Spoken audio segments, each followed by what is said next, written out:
रजनी अपनी 10 साल की बेटी महक और पति भुवन के साथ मुंबई के एक चौल में किराए पर रहती थी।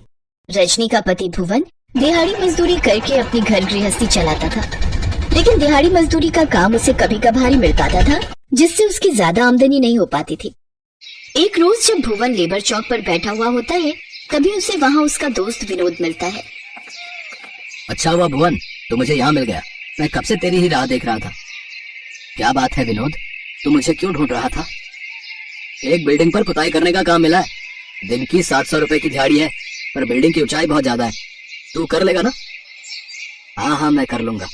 700 रुपए दिहाड़ी, इतनी तो मुझे कभी भी नहीं मिली। तो चल फिर आज से मेरे साथ काम पर लग जा। भुवन विनोद के साथ चला जाता है और 15 माले की उस बिल्डिंग में पुताई का काम शुरू कर देता है। वो बांस की लकड़ी पर खड़े रहकर पुताई करने लगता है, लेकिन वो ठीक से बैलेंस नहीं बना पाता, जिस वजह से उसका पैर फिसल जाता है और वो उस ऊंचाई से नीचे गिर जाता है।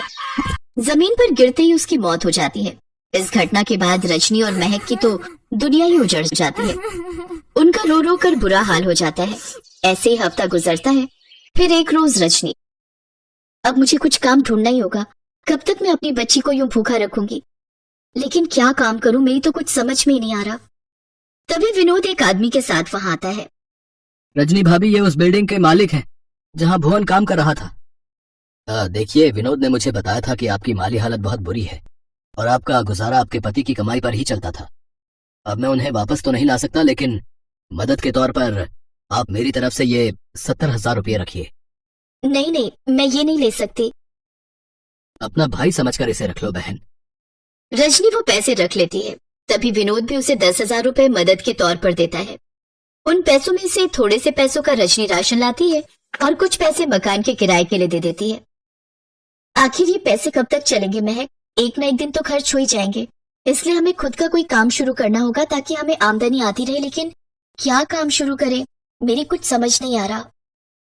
तुम ठीक कहती हो माँ, मुंबई में सबको पाव भाजी बड़ी पसंद है, तो क्यों ना हम भी पाव भाजी बनाकर बेचें। आपको याद है ना बाबा आपको क्या कहते थे? अरे रजनी, तू तो अपनी मुंबईया पाव भाजी वाली के नाम से ठेला लगा ले।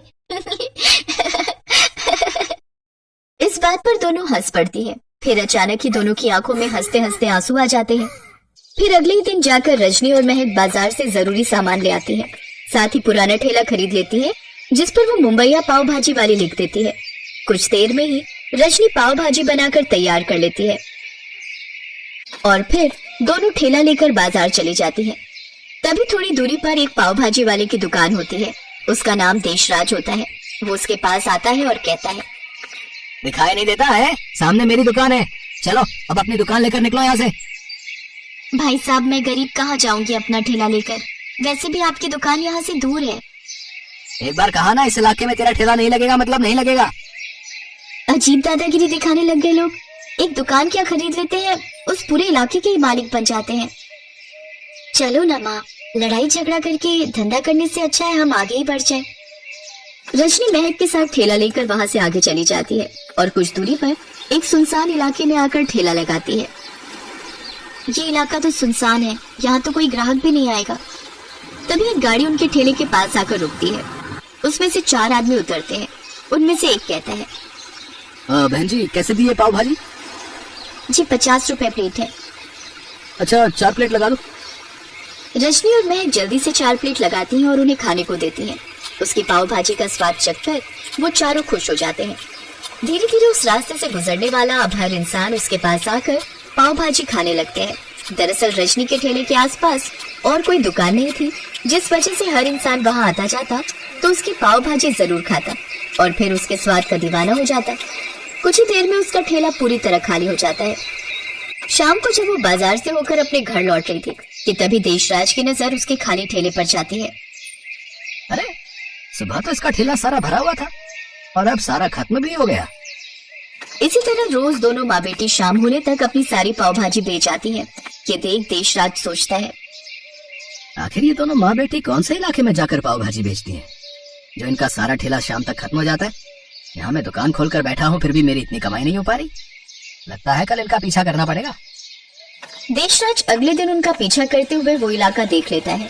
साथ ही वो उसके ठेले पर लगने वाली भीड़ भी देख लेता है। फिर उसे एक चालाकी सूझती है। वो अपनी दुकान रजनी को सस्ते दामों में बेचकर उसी सुनसान इलाके में नई दुकान खोल लेता है, ये सोचकर कि रजनी बाजार में आकर पाव भाजी बेचेगी। लेकिन रजनी अपना ठेला उसी सुनसान इलाके में लगाए रखती है, जबकि बाजार वाली दुकान में महक बैठकर पाव भाजी बेचने लगती है। अब बेचारा देशराज ना तो यहाँ का रहता है न वहाँ का। अब तो दोनों तरफ रजनी की ही मुंबईया पाव भाजी बिकती थी, जिससे उसे खूब कमाई होती है।